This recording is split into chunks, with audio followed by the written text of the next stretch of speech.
300 বছৰীয়া ঐতিহ্য আৰু পৰম্পৰা ৰক্ষা কৰি কলিয়াবৰত অনুষ্ঠিত হ'ব হাজাৰী ভাওনা উৎসৱ আৰু অহা দেওবাৰৰ পৰা 3 দিনীয়াকৈ অনুষ্ঠিত হ'ব উত্তৰ কলিয়াবৰ হেজাৰৰ ব্যৱস্থাপনাত। এই উত্তৰ কলিয়াবৰ হাজাৰ নামঘৰত 3 দিনীয়াকৈ অনুষ্ঠিত হ'ব হাজাৰী ভাওনা উৎসৱ আৰু তাৰ বাবে এতিয়া পূৰ্ণ প্ৰস্তুতি চলাইছে হাজাৰসমূহে।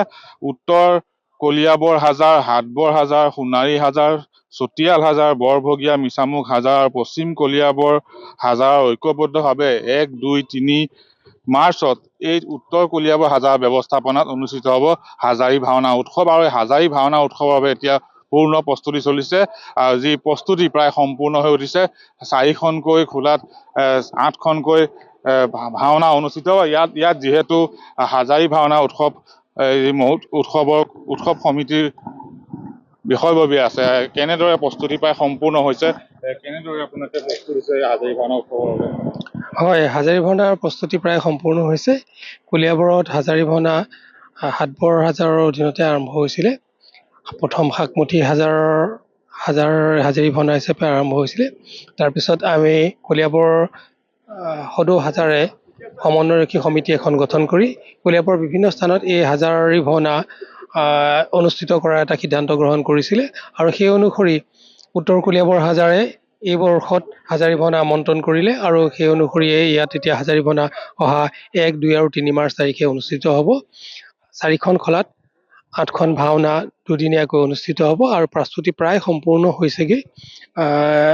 কলিয়াবৰৰ বিভিন্ন ঠাইত আখৰাও সম্পূৰ্ণ হৈ আছে, ভাওনাৰ আখৰা হৈ আছে আৰু এই 4খন খলাত মুঠ 8খন অংকীয়া তাৰ মাজতে 2খন অংকীয়া নাট আছে। অংকীয়া শৈলীতে ব্ৰজাৱলী ভাষাত এই নাটসমূহ মঞ্চস্থ কৰা হ'ব। সেয়েহে আমি সকলোকে আহ্বান জনাম এই 2টা দিনত আহি পেলাই আমাৰ ইয়াত ভক্তপ্ৰাণ ৰাইজৰ সৈতে চামিল হৈ আমাৰ এই অনুষ্ঠানটো সাফল্যমণ্ডিত কৰিবৰ বাবে। ভক্তপ্ৰাণ ৰাইজক আদৰিবলৈ কেনেদৰে প্ৰস্তুত হৈছে? হয়, ভক্তপ্ৰাণ ৰাইজলৈ আদৰণি জনাবলৈ আমাৰ সম্পূৰ্ণ সাজু হৈ আছে। ইয়াতে প্ৰায় দৈনিক আমাৰ 1500মান মানুহৰ কাৰণে আহাৰৰ ব্যৱস্থা কৰা হৈছে। সকলো ভক্তপ্ৰাণ ৰাইজে আহি ইয়াতে সেৱা ল'ব পাৰিব। তেখেতসকলে বন্তি প্ৰজ্বলন কৰিবও পাৰিব আৰু লগতে আমি নাম প্ৰসংগ কৰা হ'ব। 2টা দিনতে নাম প্ৰসংগ কৰা হ'ব আৰু শেষৰ দিনাখন এখন ধৰ্মালোচনী সভা অনুষ্ঠিত হ'ব। সেই সভাত অসমৰ বিভিন্ন বিজ্ঞ ব্যক্তিক আমন্ত্ৰণ জনা হৈছে। বিশেষকৈ মাজুলীৰ আউনীআটী সত্ৰৰ শ্ৰী ডক্টৰ পীতাম্বৰদেৱ গোস্বামী ডাঙৰীয়াক আমি আমন্ত্ৰণ জনাইছোঁ। তেখেতো আমাৰ মাজত আহি ভকতপ্ৰাণ ৰাইজৰ মাজত তেখেতৰ বক্তব্য আমি দাঙি ধৰিব। আমি সেয়েহে সকলোকে আহ্বান জনাম, সকলোৱে আহি ইয়াত উৎসৱমুখৰ পৰিৱেশ ভাগ পোৱাৰ লগতে সকলো অন্তৰ্ভুক্ত হ'বলৈ আমি আহ্বান জনাইছোঁ। হয়, সকলো ভাওনা আমাৰ নিশাৰ ভাগতে হ'ব। দিনৰ ভাগত নাম প্ৰসংগ হ'ব আৰু ৰাতিৰ ভাগলৈ আমি ভাওনা হ'ব আৰু শেষৰ দিনাখন আমাৰ এখন ধৰ্মালোচনী সভা হ'ব। সেই সভাত অসমৰ বিভিন্ন প্ৰান্তৰ বিশেষজ্ঞ বা বিজ্ঞ লোকক আমি আমন্ত্ৰণ জনোৱা হৈছে। নিশ্চয়, আমি দেখুৱাইছোঁ এনেদৰে এতিয়া হাজাৰী ভাওনা উৎসৱৰ বাবে তেওঁলোক প্ৰস্তুত হৈছে।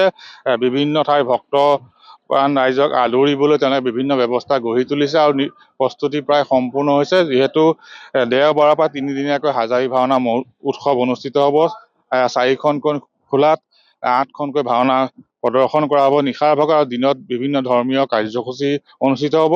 আৰু এনেদৰে হাজাৰী ভাওনা 2026ৰ বাবে পূৰ্ণ প্ৰস্তুতি চলাইছে উত্তৰ কলিয়াবৰ হাজাৰে আৰু এনেদৰে এতিয়া ভাওনা মহোৎসৱ অনুষ্ঠিত কৰিবলৈ তেওঁলোকে প্ৰস্তুতি প্ৰায় সম্পূৰ্ণ কৰিছে আৰু এনেদৰেই কলিয়াবৰত অহা 1, 2, 3 মাৰ্চত হাজাৰী ভাওনা উৎসৱ অনুষ্ঠিত কৰিবলৈ পূৰ্ণ প্ৰস্তুত চলাইছে উত্তৰ হাজাৰ কলিয়াবৰৰ উত্তৰ হাজাৰে আৰু এনেদৰে এতিয়া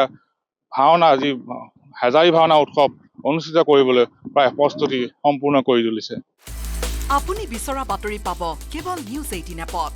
নিউজ 18 এপ ডাউনলোড কৰিবলৈ স্কেন কৰক এই QR কোড। গুগল প্লে ষ্টৰতো পাব এই নিউজ 18 এপ।